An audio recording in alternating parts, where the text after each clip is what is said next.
$18 billion is the big number being floated around by Assistant U.S. Attorney Joe Thompson, but not all of that is fraudulent.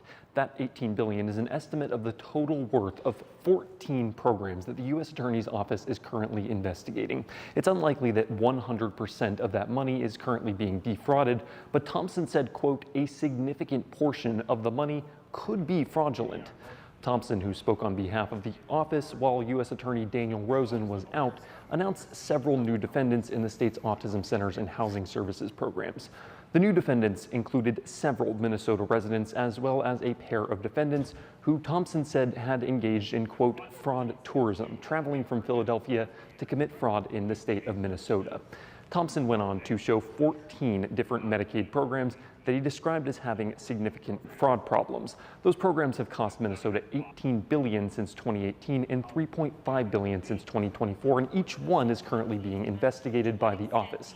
Thompson believes the money could result in billions of dollars in uncovered fraud. When I look at the claims data and the providers, I see more red flags than I see legitimate providers. You're saying you have reason to believe more than half of that $18 billion likely represents fraud? I'm saying that's very possible, yes. Thompson also noted that he believes fraud in Minnesota is not isolated. In fact, he labeled fraud in the state as, quote, industrial scale and said the state is, quote, an outlier in a bad way. The U.S. Attorney's Office expects to announce more fraud indictments as investigations continue, even announcing that just this morning the FBI conducted a raid related to another state program.